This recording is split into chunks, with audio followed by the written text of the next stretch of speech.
Now, I sent you a link, man. I got all that. I already downloaded. We're recording with Skype call recorder. Right now, is it going? We're recording. Okay, well, okay. Yeah, All I'm right. quick, man. You'll find that, man. I'm glad, man, because some dudes, man, some dudes would be at the console all night Figuring some shit out. trying, I've been there and done that with some of them dudes. I, you so, all know, right, let me ask you this I question: feel your frustration. how do I sound? Am I good? You sound great. You see what I'm saying? You sound like a See, man who knows his shit. well, now I wouldn't go that far, but as you know, Yes, you would. You would. You'd go that as far.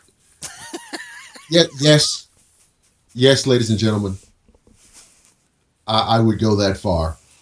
Uh, Even when I don't know what I'm talking about, I'm able to very much sound like I do. And you know something? It's There's that, nothing wrong with that. that's a marketable skill. It is. It's a marketable skill. There's lots of guys holding government jobs that have that skill. They do actually have that skill, and Yeah, as much as I hate them, still at take that. times you got to give them credit. Yeah, you got to give them credit. Playing Yeah. the game. What's the old saying? They say, if you're not cheating, you're not trying. That is what they say, isn't it? Yeah, yeah. Isn't that terrible? It is terrible. In, Yeah. in, in political circles, I'm sure they say worse shit than that. Oh yeah. Oh, Yeah. without a doubt. Yeah. So listen. Now, with Yeah. all the difficulties that we've been having getting this entire situation off the ground, the other Mm-hmm. night you mentioned something, and Uh-oh. I just it leapt to mind as far as like a subject matter for tonight's show, and I just hope that you're prepared because the bottom line is when you made that post on lycanthropy in Agenda Earth in the group the other day, the first thing that popped into my head Mm-hmm. was some of those earliest reports about psychological or clinical Oh, lycanthropy. yeah, yeah. Yeah, and I mean, it's easily dismissed when you just think that it's a maniac who had some type of a rye seed that had fungus on it, and he lost his mind. And next thing you know, he's trying to eat little babies. Mm-hmm. And then they put him in a nut house for the rest of his life, and he Mm-hmm. never changes. But the way I understood one conversation in particular that we Mm-hmm. had was that you yourself Mm-hmm. had actually experience with real physical Mm-hmm. lycanthropy. Now, is that the case? That is the case, and I experienced it a number of years ago overseas, and it was during a time when I was pursuing an advanced degree, and I was studying regional, local folklore, mythology, oral traditions of indigenous cult, whatever you want to say it, and I was kind of interested in linking some of that with occult practices, demonology, and it was during that time that I had what I think was one of the seminal encounters of my life, and was really, although I had had an interest as a child, as a teen, I had an interest in unexplained phenomena. It was at this point that I began veering off the path of mundane academic pursuits. The way I like to phrase it is I started the process of jumping the reservation. So this encounter that Mhm. you're going to lay out here for me Yes. essentially altered the course of your life, is what I'm hearing. Basically, yes, because musing over these things as an intellectual curiosity is all well and good and probably quite important. But it is quite another matter when these things are brought over into the realm of your everyday reality. And you discover, oh, it's real.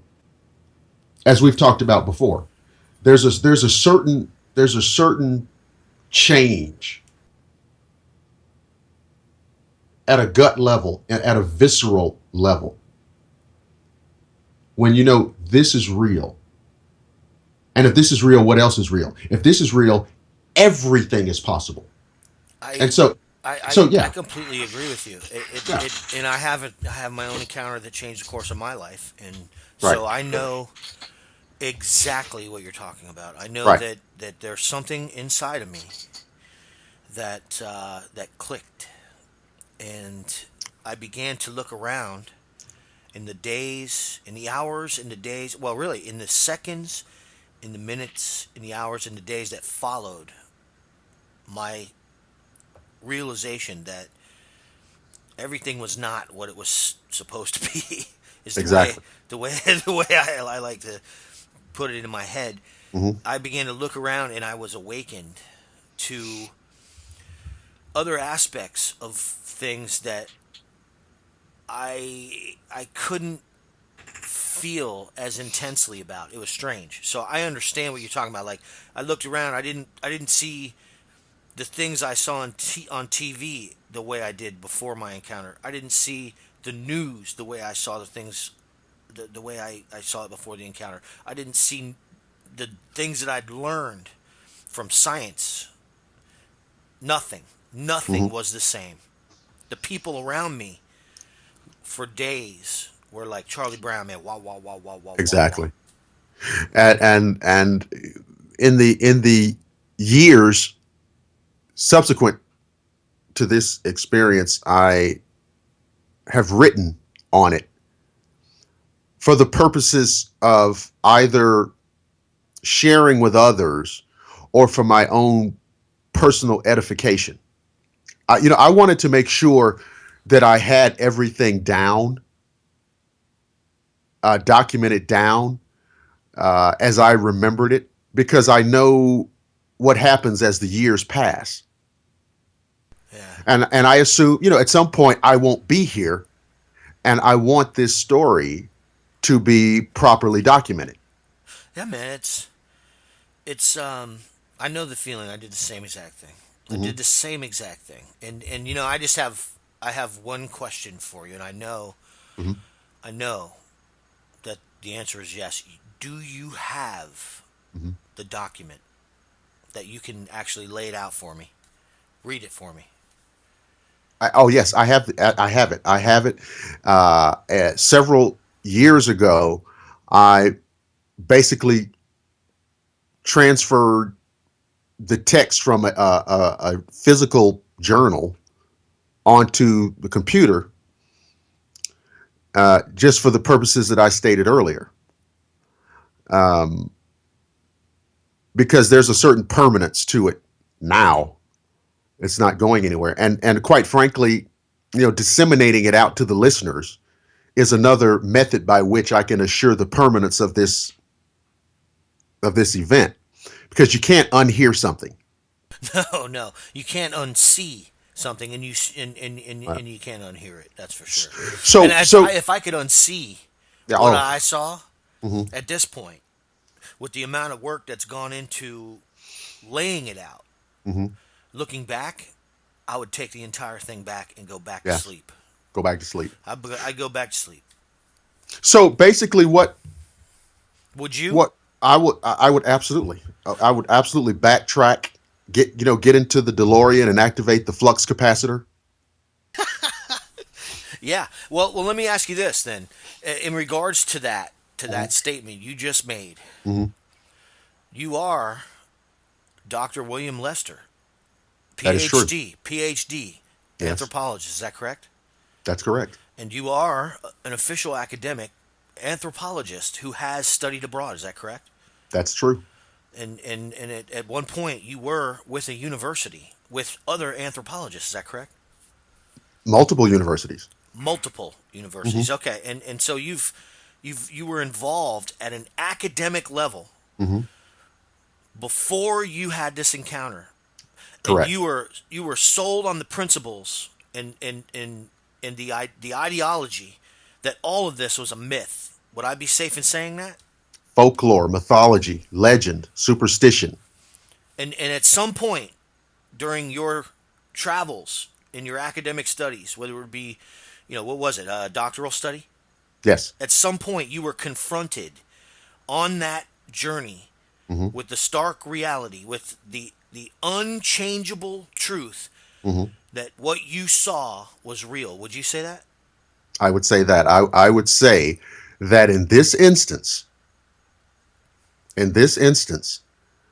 what I came to learn with horrific finality was that this one is true.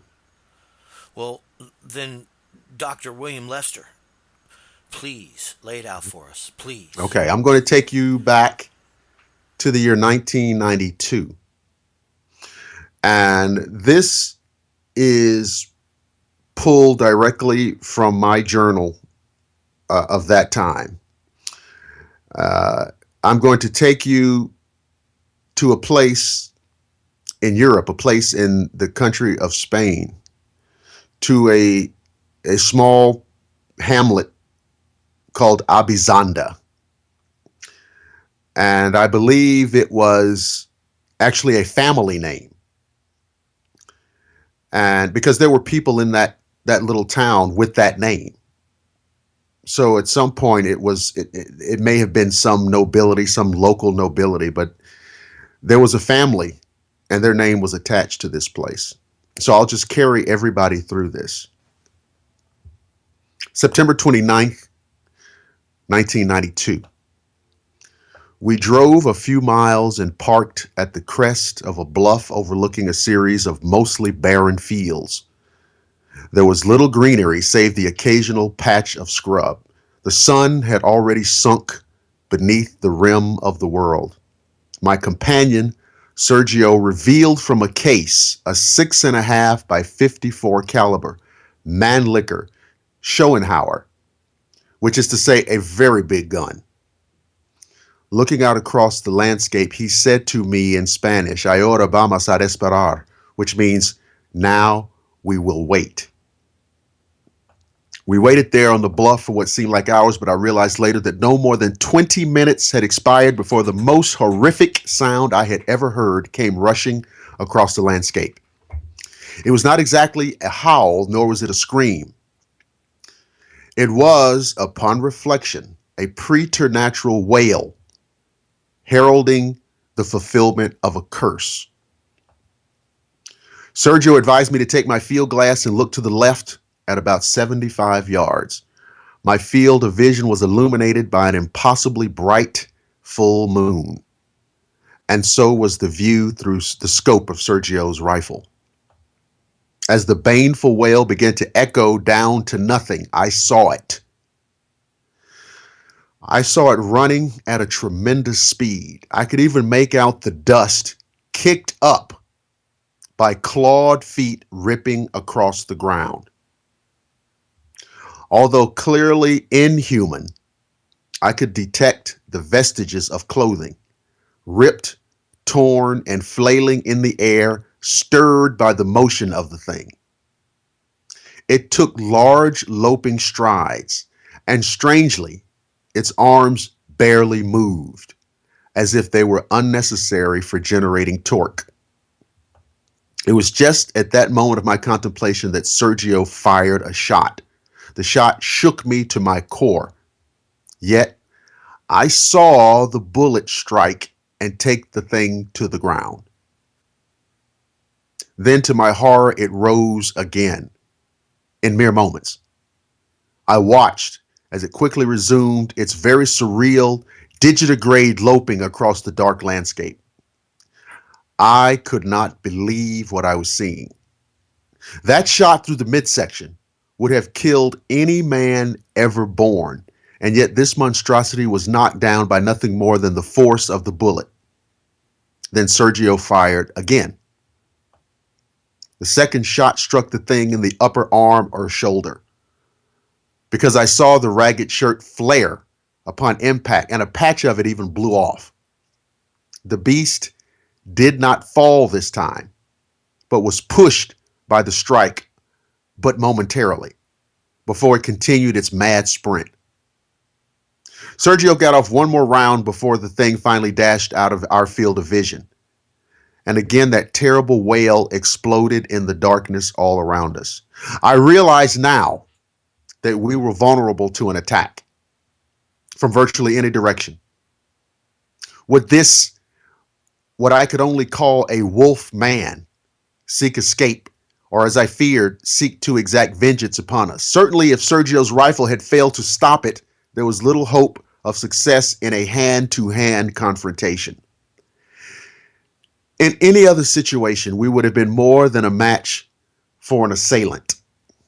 I was 24 years old at the time. And although Sergio was 10 years my senior, we were both well over 6 feet tall and easily capable of giving a good account of ourselves. We agreed, however, with a glance and a nod that indeed discretion was the better part of valor. As we headed back to the Jeep, I found myself muttering and musing aloud. What in God's name was that? And Sergio replied in a rare smattering of English. Nothing in God's name. That was El Hombre Lobo, which of course is to say in Spanish, the man wolf. We came to learn that the monstrous fiend that haunted the hills, woods, and quiet roads amongst the villages was just that, El Hombre Lobo, a thing quite different from the so-called werewolf of legend. It was a man, cursed, possessed, as it were, by a bestial, dark spirit that waged war with the soul of the man it sought to subdue and imprison. As such, the demon was brought to the fore when the forces of evil were at their strongest, especially in conjunction with the coming of the full moon. Unlike the natural wolf, the murderous abomination walked on 2 legs, at times even adorned in the shredded remnants of the man's clothing. The locals said that until the time of what they called the blood moon, the eyes would retain a saddened human quality. We learned from the villagers that the burning of sulfur was prone to keeping away wolves. The scent of this permeated the air in the village square and the adjoining pathways. One night we ventured out against strenuous admonitions to investigate some of the strange happenings. This was the night that I was to experience the preternatural reality of the horror that has haunted me these many years. What I witnessed that night has never left me, and the nightmarish visage is a constant companion. It reminds me that at times that the devil does indeed walk the earth. The following is an excerpt from the journal of Sergio Morales, as translated by myself. And he says the following. Last night, the thing appeared in the field below the village. The professor, too, witnessed the creature.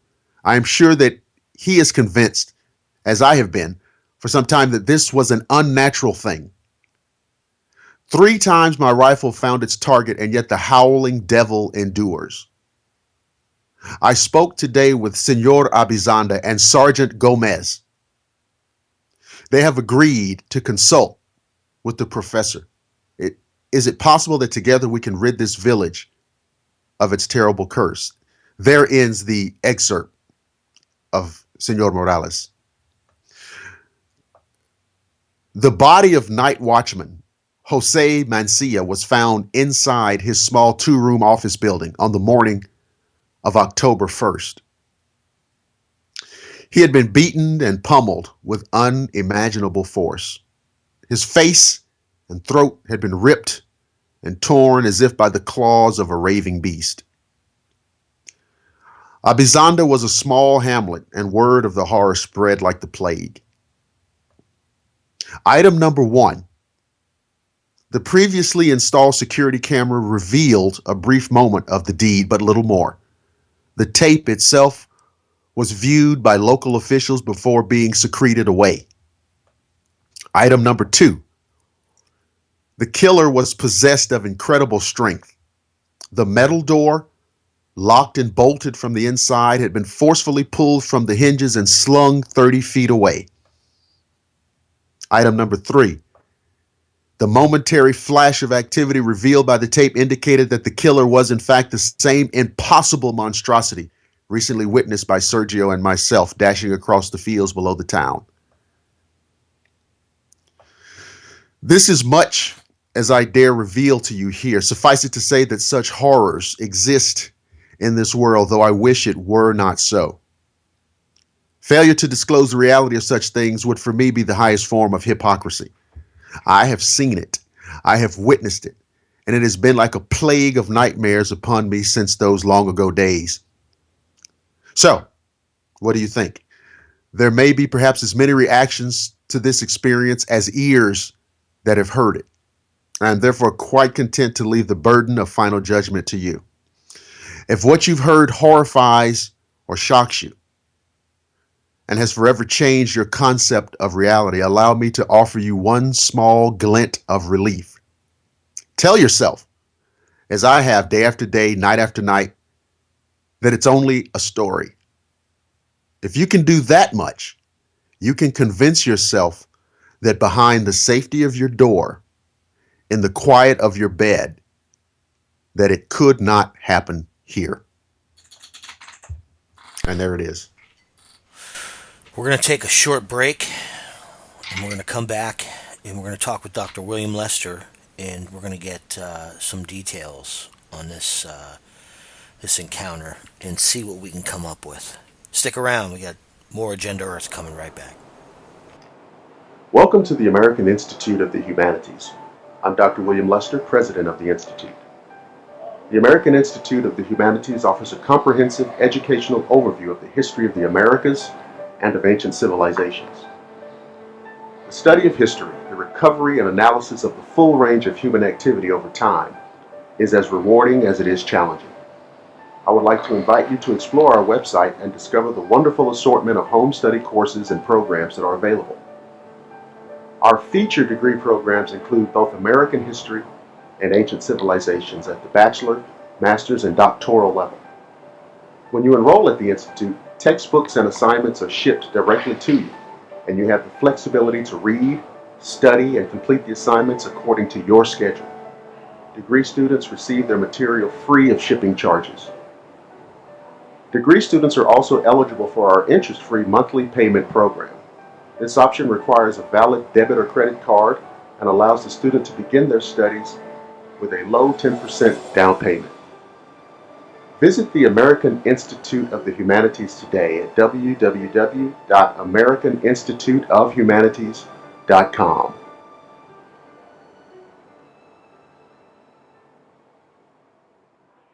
And we're back with Agenda Earth. We've been listening to Dr. William Lester about his encounter with what, by all appearances, is a real lycanthrope. Mm-hmm. So, Doc, I've got a few questions for you, man. I'm listening to the account, and I can completely understand why you would. I mean, this isn't a Bigfoot. No. I saw a Bigfoot. That was traumatic. But this, you saw the clothing torn on this thing. Mm-hmm. How tall do you think this guy was? Well, how much did he weigh? Give us just a general description of maybe what you saw with your own two eyes. Okay, and this is going to be like the most conservative guesstimating, because I was about 75 yards away and I was at a higher elevation because we were ostensibly looking down from a bluff. Okay. The impression was of a tall creature. And I thought maybe it may be because of the disposition of the legs. And one of the things that threw me was it was digitigrade. Its legs going down to the ankle were configured like a canine. And that really threw me. So it actually had like certain what you would say that we've seen in the mythology in certain maybe even Hollywood films. Right. The werewolf type of lower body. The lower, I mean, the legs, and the term is digitigrade. I mean, they were ostensibly inverted. Oh my god. You know, when you see a I know canine, exactly what you're talking about. and I kept trying to reconcile this because you don't see that configuration in bipedalism. No, you don't. Well, Okay. in mythology. And right, but that was not at the time. That was not my frame of reference. That's Right. right. You're looking right at it. So Right. mythology's out the window. And and so, but it absolutely did register with me that this accounted for the speed. How fast would you say it was going? I would say when you watch the guys in the Olympics, you know, when you watch those sprinters in the Olympics, Uh-huh. like that. I mean, it was 25 yeah, miles it was fast enough to strike me as inordinate.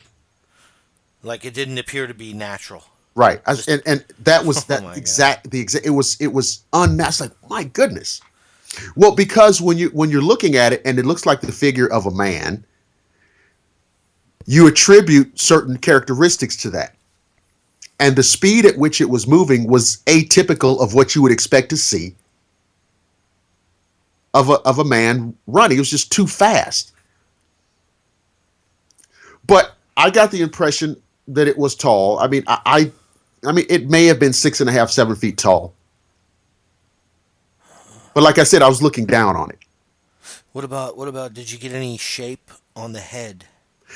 Did it have The head, hair or anything like that? yes, and you know, when we talked about it before, I mean, I know that it's like maybe a little amusing, but it looked like Lon Chaney.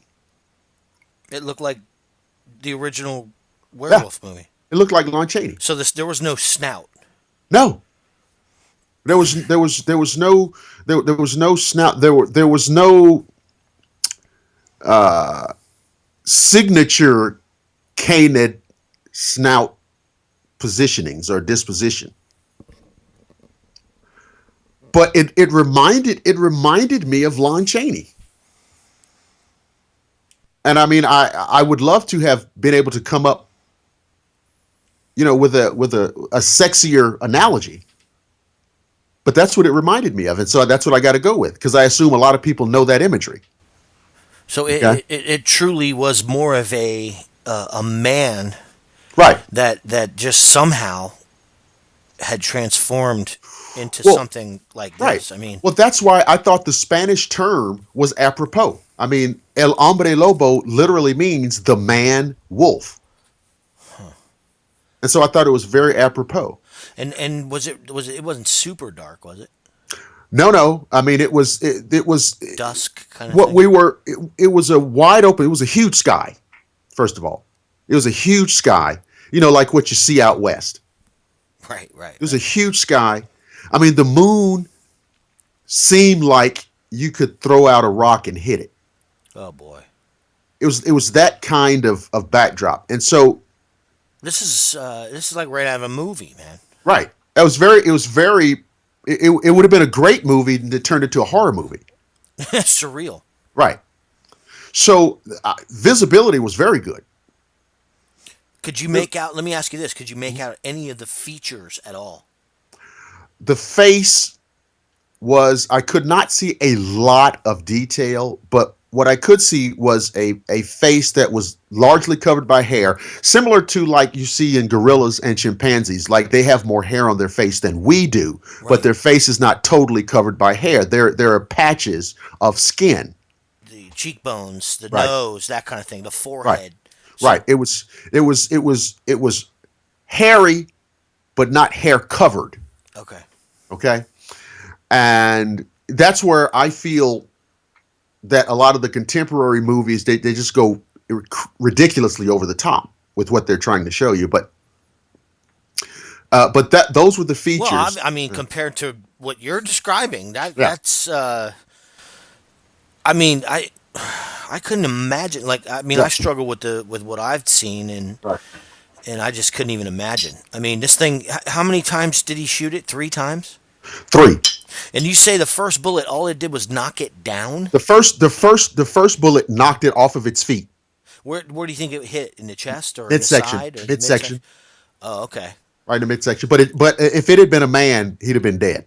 But well, yeah. I mean that's a German weapon, isn't it? Yeah. That's like a World War II weapon, isn't it? I looked it up recently to be sure that this was what it was. And I said, yeah, that's it. And I mean, it's a huge rifle. It's long range. Yeah. Yeah, man. And I don't know a lot about firearms. I know that's what it was. It was a 6.5 by 54 caliber. I don't know what that means. It sounds big. It. Well, yeah, it is. Yeah, it's Right. probably an early sniper weapon, is what it is. Yeah. And I tell you, and when it went off, it jumped out of my shoes. Well, now when it struck the first time, Hmm. it was booking. So did it Yeah. did it tumble at all or? It went down. Excuse me. It went down, and it kind of skidded in the dirt. Okay. You know how kind of like when a baseball player slides, Yes. Yes. that it was that kind of motion, like it had just been, tossed by the kinetic energy, Right. right? And it's like, so it skidded, slowed, the skid stopped, and it got up. It just got right back. It just up. got up. And then I realized, and see, this is what's so horrific. I realized that it was only the force of the bullet that did that. Oh, Right? God. It wasn't through trauma or damage to tissue or bone. It was just the kinetics of it. Right. So this thing was literally basically unaffected by it. It just got knocked down and Just it's got like, knocked down. I'm It's getting just- right back up and Get continue. right back up. Right. And it sounds like just on your description, Mm-hmm. the intensity Yeah. and the fact that it got up and just continued on, it almost seems It wasn't hurt. Well, beyond that, it almost seemed driven to accomplish something. Is what I got out of it. Well, it occurred You know what I mean? Like it had a goal. It occurred to me later because the second shot did not knock it down. It occurred to me later. See, the first shot caught it by surprise. Did it look? Did it turn anything? No. So this thing remained Right. focused on getting up and continuing the way I- it was going. Sounds like that thing had a vendetta. I started thinking about, what predators do. And I thought, it's moving across open ground. And maybe it's just trying to clear itself. Maybe it's just trying to clear this, get back into cover. And it's making this mad dash across this open ground. And its first priority is to get back into cover because it's exposed here or what have you. But I'm just guessing. Do you think there was any cover nearby that you saw, or? I don't know. I know that when it got out of sight, I suppose there was always somewhere to hide. I mean, there were small thickets, small clumps of brush and scrub here or there. Okay. Several miles away, there were small patches of, I would not call forests, but small wooded patches. Let me ask you this: was it headed when he shot that thing? Mm-hmm. Was it headed towards the victim that they found the next day, or was it some just roundabout thing where it was, I don't know because I don't remember. It was, if you imagine yourself there, it was running left to right. Now, I don't know right now. I can't remember right now whether it was west to east or north. I don't remember Okay. the disposition. right? But it was running from our field of vision from left to right. My God, man, that must have been something. Right. That must have been something, and it disappeared then.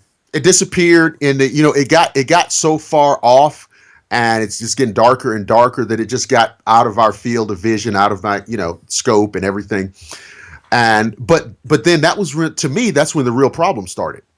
Well, yeah, I mean, I have experience with similar. I mean, obviously not with that, but with sharks, I surfed for a long Mm. time, and when you see a shark in the water and you're on a surfboard and then your legs are dangling there and your Oh, toes and you're oh. wiggling, it's ice water instantaneously, ice water through your entire body in your veins, and then the worst part is when it disappears Well, exactly. because then you freak out. People always talk about that dorsal fin, and I get it. I get it. Yeah, that'll send you over the edge. Trust me. But what happens when that dorsal fin sinks beneath the water? It's 10 times worse. Because you don't know where it is, That's when the panic starts. and it knows where you are. So you actually had that sensation. I had that same sensation, and we were looking at each other, and it was all, this thing's out of sight now, and I know what predators do. What did his face look like? His face was like, yeah, So he was freaking too. yeah. He was like, And, yeah. well, And had he shot at this thing before, or was this I the don't know. first time? I don't know. Oh my god, man! But when you and I talked about this before, like I said, I always had the feeling that he had some knowledge of a lot more than I did. Well. Here's the thing, though. Here you are. You're this professor from America to them, right? I'm 24 years old. And you're over there. You're over there, and they just threw you in the deep end, and probably knew what was going on before you got there. I was in real school. I'll tell you that. Yeah. At that point, How I was did in you real school. feel as an academic? I mean, what went through your mind in the moments after when you were? Let's say you guys left, right? You said that after that, what I got from it was that he was like, "Yeah, we need to go ahead and go." We need to go. You were like, well, "Yeah, man, I'm okay with that. Let's get Well, it. Let's because get see, look, I'm not the like, you're an outdoorsman, and I know a little bit just because I saw every episode of Wild Kingdom, it. Okay. Mutual of Omaha. Yeah, but I know about predators, and I know that if a predator is threatened or wounded, they're either going to seek escape or they're going to seek retribution. Yeah. And I was not up at that moment to see what this thing was going to decide You to weren't do. about to tangle with this guy. And I knew that, and I said, Dude, we you guys just shot it 3 times with a right, snipe, basically an early right, German sniper rifle. I think that's what it is. yeah. And so, I'm like, I know predator, when they attack, they can attack from any direction. So we won't even know where it's coming from. And I'm sitting there, and look, after all that shooting, like, oh, I've got a Bowie knife on my belt. That's what I'm down to. Was it out by then? It was way out. It was way out. I had a Bowie knife Well, with a 13-inch blade. And you better believe it was out. okay, so Okay, you get in the car. So basically, and listen, I don't mind telling you, and I'm sure that everyone within the sound of my voice will understand when I tell you that before the sun came up the next day, that we had consumed a great deal of alcohol. I get that. That's what happened. I get it. Mostly sangria, and probably some stuff I've forgotten about. So you're in the Jeep. I'm assuming it's like a Jeep or a truck, right? Yeah, it was some Jeepish, some kind of what remember those European things? What were they called? The Centurion or something like that? Yeah, yeah. Mm-hmm. That's old school. Mm-hmm. So you get in there, and this is William Lester, the PhD candidate, correct? Yep. No longer is anthropology Out the window. completely studying myths. Right. You're so how did you feel? I mean, how did you feel really? No. Think back and just take a minute. No, I don't have to think back. Okay. Don't you think back? I know. No. That none of that was not part of this. I was in action adventure mode at that point. So you had the adrenaline kicking.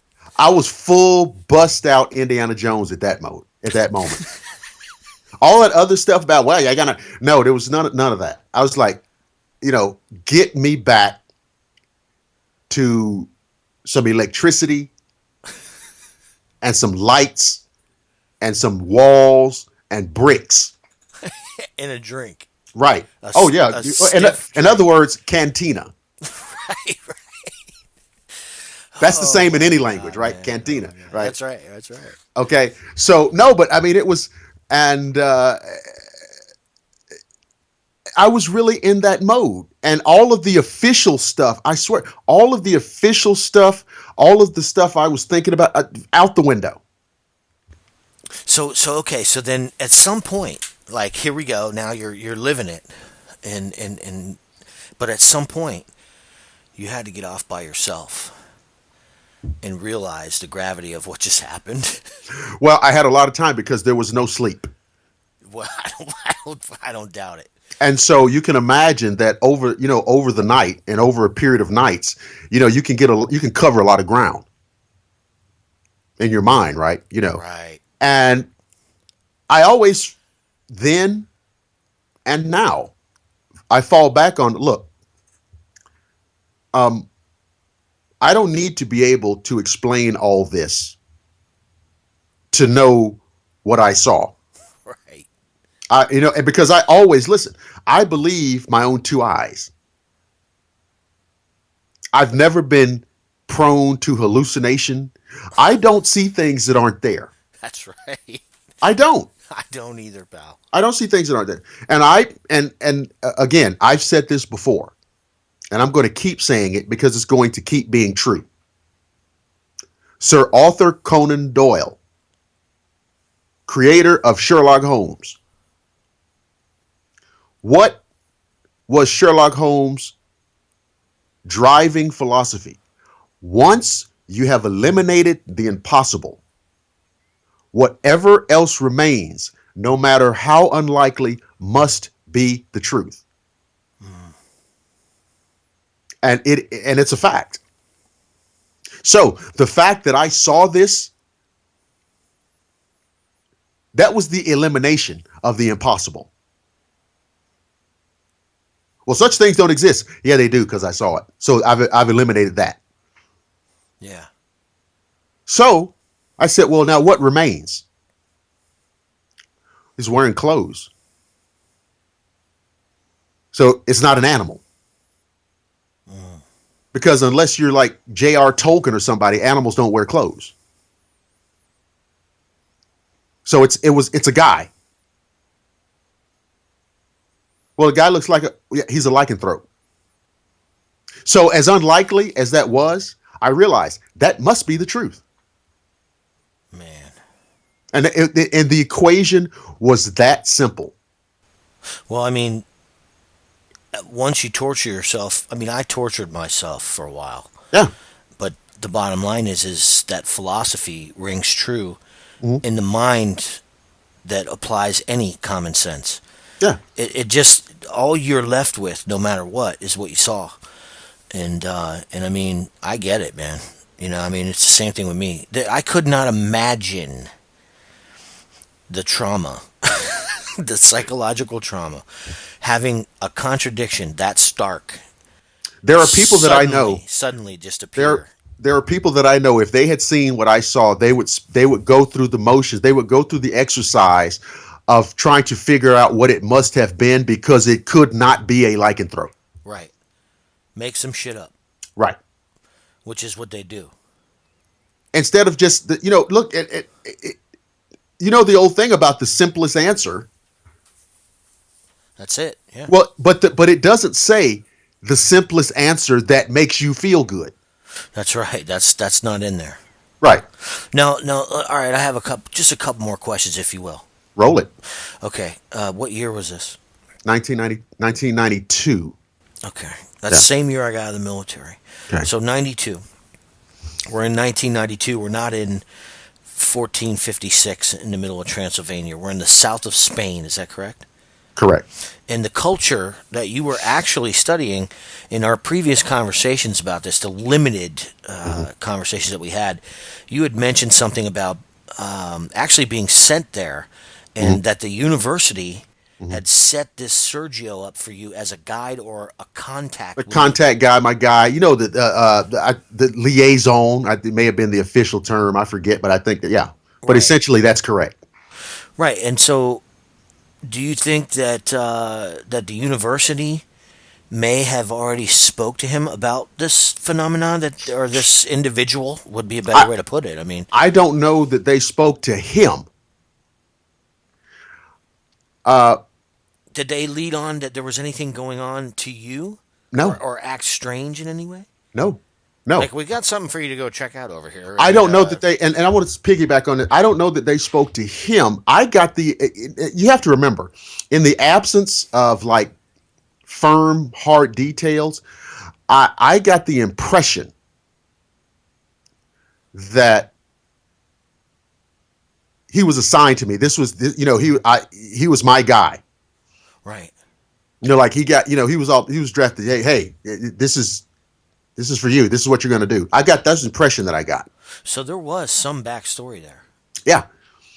And Wow, and you I, just can't confirm any of the no, details. I You didn't don't get. All know. right. Well, let's look at it this way. Let's All look right. at it this way. When you got back, Mm-hmm. do you remember any odd conversation points or odd looks from your administrators? No, So there was no kind of "How was your trip?" with a but smirk. No these were smirks, none of that kind of shit. no, there was, but these were, you're making me think back now. But these were guys that were absolute master poker face people. Well, I mean, you'd have to be to Yeah. do some of the things and say some of the things you I mean, say. absolute, and so, and I was so much younger and so much more naive, and there might have been things I missed that I might not miss today. You know what I'm saying? That I might have caught, but I did not see any outward signs of anything, and I damn sure didn't say anything myself. So what I'm hearing from you is you knew better. I knew that much. And let me ask you this: inside, like when you were thinking about, you had to at least cross your mind, at least in thought. What would the conversation be like if I did bring it up, and who would I bring it up? Who would I tell? I mean, in coming to those conclusions, I know right off the bat you probably thought, well, this is I can never say anything about this, but Well, yeah, I did that. You say I had to have had that. I thought about it for like 3 minutes. so really there was no even second guessing it. I No, can't say anything about this. because now just think for a second what you're saying. No, Think I for a get it. second. I get it. I get it. But I'm trying to get to. I'm trying to get to. And I know it's been a long time, but I understand. I mean, it's been 3 years since mine, so I've Okay. had a lot less time, Yeah. and it's still fresh. And a lot of the thoughts that went through my head are still right there. And in Right. addition to that, a bunch of new shit because of all the research we've conducted and the stuff that's happened that really surpasses what I saw in its traumatic impact on both me and Melanie. But Right. I know that there has to be something, Hmm. some like you used the term vestige, right? Yes. There has to be some vestige of this thing that stinks in you that just will not go away. Oh yeah. Well, listen. The the realization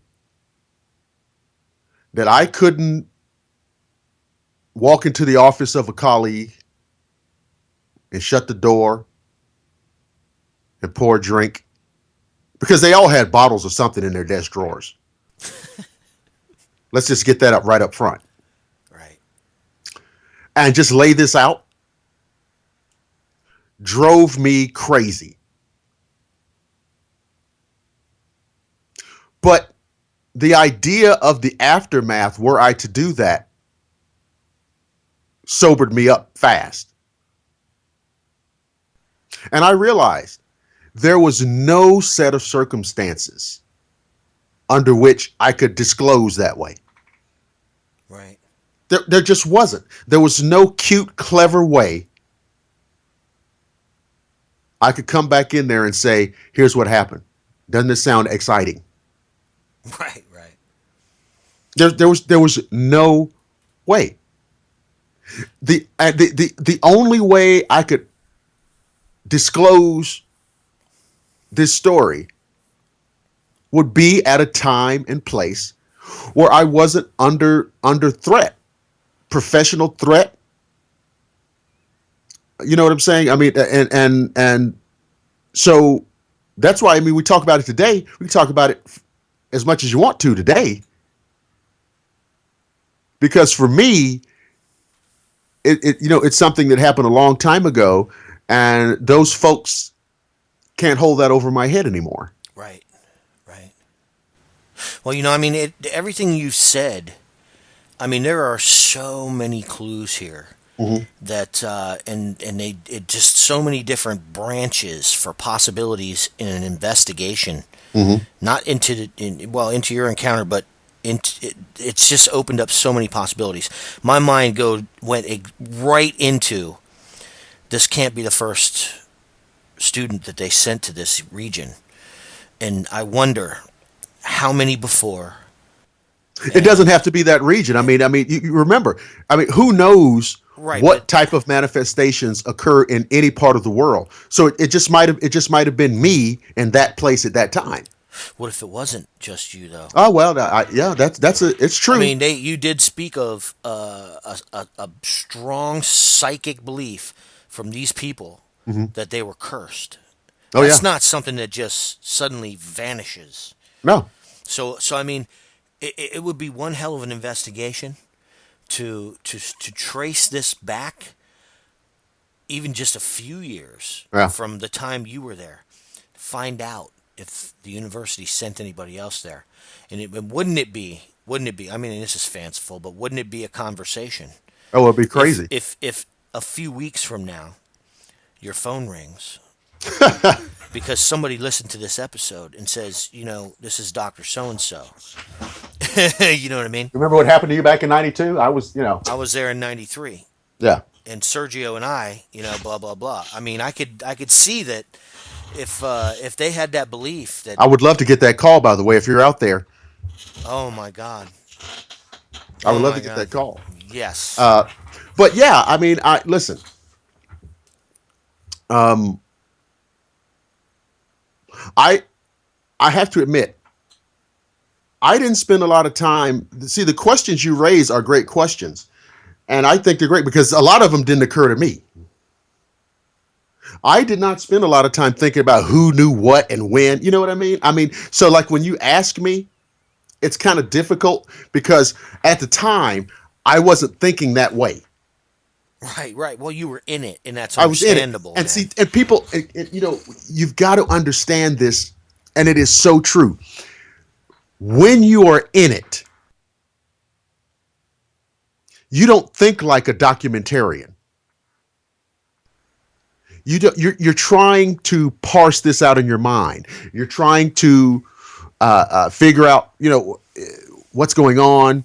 Am I going to get out of this? Am I going to get out of here? Am I going to be okay? What are the implications? What are the ramifications? It's a horror show. I mean, I thought at that moment that the world was spinning out of control. Like a runaway freight train. How do I jump off and not kill myself? That's what it was like. So a lot of the little fine points and a lot of the little intricate, that's not where my head was. Well, and that's understandable. Well, Now, let me ask you this though, before okay. we move on and get out of the actual moment, because you're in it. Mm-hmm. So, did you, by any chance, or were you at the scene Mm-hmm. of the murder the following day? I was at the scene in the aftermath. And can you just describe the aftermath? The aftermath was And what was it like the next morning, or what? I mean, was it a hangover? How were you feeling the next day? Was Think it a about it, hangover? man. Think about it. I know you can pull this up, man. I Uh, mean, I know you can recall no, this. no. Well, the first answer is there were multiple hangovers. Yes, but uh, I was at that scene the day after the event occurred, which would for me have been October 2nd. And this was a, you know, those modular, there was one of these modular office shack type buildings, Yeah, like a temporary. like a temporary, that's what it was. And you see those, and it was one of those. And Like in high school, like a portable. like a exactly, it was a totally modular, like I guess some kind of aluminum, I guess whatever these things are made of. um and it was an office. It was a 2-room office, modular, mobile facility, and it was obviously constructed as a like an office with an administrative purpose. Right. And there was a metal door, and this door had been pulled out of the frame. This has been pulled out of the frame, off its hinges. And now, what I do remember is that it had 3 hinges. One at the very top, one halfway down, and then one close to the floor. Did you notice, or can you recall any type of damage on the sides where whatever it was, obviously the creature Yeah. was tearing at the sides to get behind the door to tear it off the hinges? Could you see any scratches or anything? The door, yeah. I mean, the door was scratched. Now it's a metal door, so I didn't so much see scratches as I did like indentations, Also, it appeared to be pummeled. like it was banging. Right, right. This is like banging on it. And at some point, and again, I'm theorizing. I don't know anything about engineering. At some point, I'm guessing that with the force applied to the door, it must have breached to the point where it opened enough for it to get a grip on it. You know what I'm saying? I So it do. could I reach do. in That's what kind of what I was getting at. and just pulled it off its hinges. But again, guy, you know what a metal door is, Mark, Oh yeah. and it's not just something you knock down, No, no, it's not. right? So you're standing outside. Who was there? Do you recall anybody? I mean, was Sergio there? There was, yeah, he was there, and there were like what I call nondescripts, Okay. like made Officialdom. official, like wandering locals, whatever. Okay. Okay. But again, like my head wasn't there. You know how it is. You see a couple of folks in regular clothing, and you see a couple of guys in suits. You didn't by chance see anybody that had an inordinate amount of hair, did you? No, anybody look strange? I mean, I'm just No, saying. I mean, no. But when you're in that moment, though, you're looking at, oh my God, look at all this, and you're not really looking at all, who's here, right, right. right? And so it was really like that. Did they let you get close because you were a professor and Yeah. official and all that? Well, here's the thing. I got close enough. Well, see, this is why I tell people that door was ripped off and thrown, because there was nothing in between the doorway and where the door was. So So there was no drag marks. Or nobody this thing nobody got dragged the door. tossed. Right. How much you think the door weighed? 50, 80, 100? At, I don't know if it weighed 100, but I certainly 50 or more. Wow. I mean, I can't throw a 50-pound door 30 feet. Wow. But I remember that. I remember. I said, wait a minute.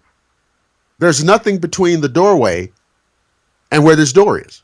There's no like metal or anything like that where it dragged it or anything. Right. So Exactly. you can pretty much assume that Yeah. that's wow.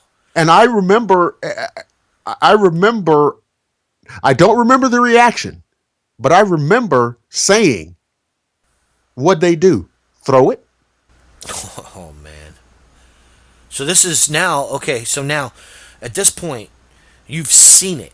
You've Mm-hmm. seen its power. You've Mm-hmm. seen its force. You've seen its speed. You've seen it resist and recuperate, rebound from being shot 3 times with a very large projectile, Right. traveling at an extremely high rate of speed with an extreme amount of force behind it, Right. like it wasn't even hit. Yes, it was knocked down. Yes, the shirt was blasted. Yes, it continued on regardless. Mm-hmm. So you know now, and the next day, here you are, you're standing there.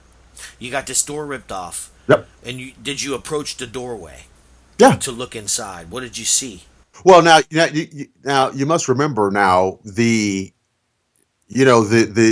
part that everybody wants to hear about had been removed. So the body was gone. Yeah. Yeah. Yeah. Was there blood? Anything? There were faint traces of it, but it was obvious that they had done a hell of a job there. Uh, Ah, what do you call sanitizing the scene? yeah. Uh, They brought in the cleaners. yeah. Oh yeah. Yeah. Uh, but yeah. I So mean, the but there crime was, scene, but the I knew, crime but I scene knew what wasn't had that happened. fresh. The crime scene wasn't that No, fresh. but I mean, it was not held from me. Nobody hid from me what happened. So you spoke to someone. Yeah, nobody hid from me. And look, Who laid Mark, it out for you, I man? didn't want to see it. Well, I'm trying to get it. I'm trying to get at you. I So talked yeah, the Sergio. There was a chief constable there named Gomez, last name Gomez, and there was like I can't remember the word they used, but something like a mayor, whose actual name was Abizanda. oh, no kidding. Okay. Yeah. Okay. So the gist of what's going on here Hmm. is you've got a couple of officials here after the fact that are Right. trying to quell any Right. kind of a panic. Hmm. I mean, that's the setup right there. The bottom Basically. line is these people are going to be there to answer questions and calm the crowd, and we don't know necessarily, and that kind of shit. We don't want to So jump to any undue conclusions. Yeah. yes, it was a chipmunk, easy shit. So what is it that was it Gomez that laid it out for you, or did it end up being I Sergio? would talk. Well, no, well, you mean where most of my information came from? About the crime scene, Yeah. about the actual Sergio. victim, about the attack, because technically, yeah, a murder, yes, but Most of it came from Sergio because, for example, you talk to Gomez, and he would say he would say something like this: "We've had an incident." right, right, okay, All right, really?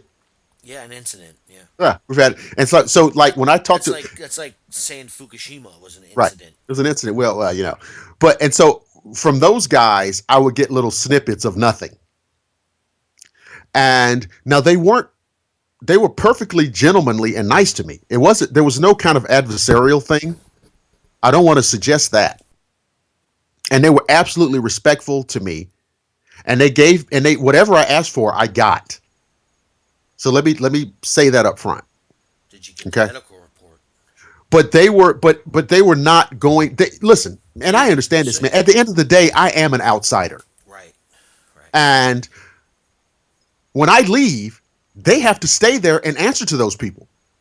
right. So I understand that. I do understand that because they know, he's an American. He's gonna go back, and they have to stay there. Yeah. So I understand that. So, but they were respectful to me, and they were accommodating to me. But now, if you're asking me, they were absolutely playing it close to the vest. Yeah, absolutely. You know, uh, and I know that there was videotape, and I know that I know that the contents of the video or the tape itself was, you know, like I said in my journal, secreted away. Is that Sergio told you this? Or? Yeah, it says, well, they got the tape. This is the tape. And I said, well, what's on the tape? And he said, not much, just a flurry of movement. I mean, that's literally how he described it. No kidding. Wow. So, but at the same time, did he describe the victim? Well, yeah, that's the only way. That's the only way I was able to describe the victim. No, Because he my didn't. I mean, what did the creature do to the victim? well, that's what I wrote is what he said to me. Oh, okay. He said that he was pummeled as if he'd been severely beaten, and that his face and his throat were ripped and torn. Oh my God. Now, I thought to myself, well, now the ripping and tearing at the throat is indicative of a apex predator. Right. But the beating and the pummeling is an anthropomorphic characteristic. That's what we do. That's what gorillas do. They beat their enemy. You know what I'm saying? Yeah. That's what they do. So you actually had physical evidence Yeah. that this. I mean, that's confounding. Yeah. This whole thing is it's just like, and I'll tell you something. As many things, as many reports as I've taken as a cryptozoologist here in the state of Florida over the last 12 years, and as many things that I've heard of, and I know quite a few people across this country and others that interview people. This is literally the first time that I've ever heard anything like this. I mean, I had a guy talk about something, some guy rubbing some kind of. This is like second and third hand. I've never spoken to an eyewitness to this particular subject matter. And it's just absolutely fascinating to me. I've always wondered deep inside if this was possible. And, Well, obviously it is. yeah, you check that box off. Yeah, I mean, knowing you, Yeah, and check it off. I mean, yeah, it's not something that I ever want to encounter.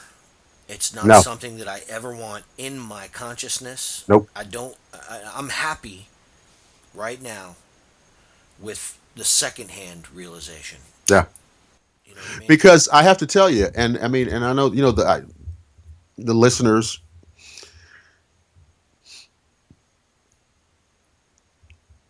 I over the years, it is true because it's been a long time, and there are certain little fine details that just kind of fade away into nothingness.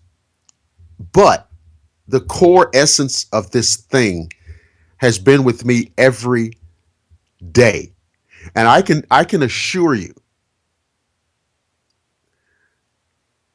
that there has not been a day since that time when I didn't think about it for, maybe it was 2 seconds, but there has not been one day since 1992 where that had not crossed my mind. Not one day. And you have to understand that sets in a certain level of fatigue. It wears on you. It wears on you because it's not a day. I was talking to my mother, and my father passed away in 2009, and we were just talking, just generally, just kind of reminiscing. And I said, not a day goes by I don't think about it, and it's true. Not hours on end, but every a little bit every day. Maybe for a second or two or 5 seconds. And of course, this incident unfolded more than 20 years ago now.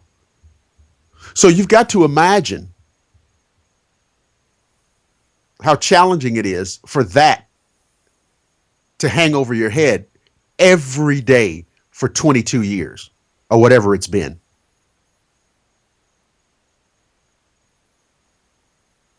So the core essence of it, I will never forget. I'll forget. Whether we turned left here or right here in the Jeep. Oh yeah, of course I forget.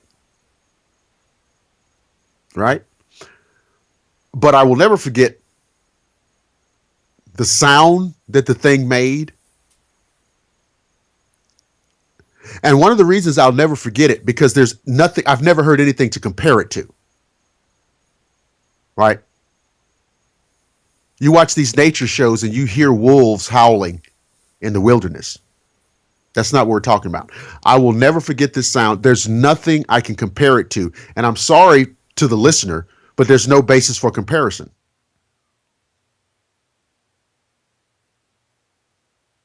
I can't compare it to anything. So there Except it the fact is. I mean, except the fact that it goes all the way up your spinal cord. yeah, it really it reminds me of something that I thought about Mm. within maybe 4 or 5 hours. I was laying on the couch the day I had my sighting, and it popped into my head. I thought to myself, "Wow, we changed the world, man." Mhm. And just every once in a while, every so often, the world changes us. Very true words. And I know in my case, it's an absolute truth because I'm changed. I'm here on Agenda Earth in part because of this experience. Same here. My Yeah. experiences. Yeah. Well, guys, listen. You've been listening to another episode of Agenda Earth. We've got some great episodes coming up. I know this was a good one. I Mm-hmm. mean, incredible. Incredible account from our host and co host, Dr. William Lester. I'm your host, Mark Zaskey. And I'm your co-host, Dr. William Lester. We'll see you next time.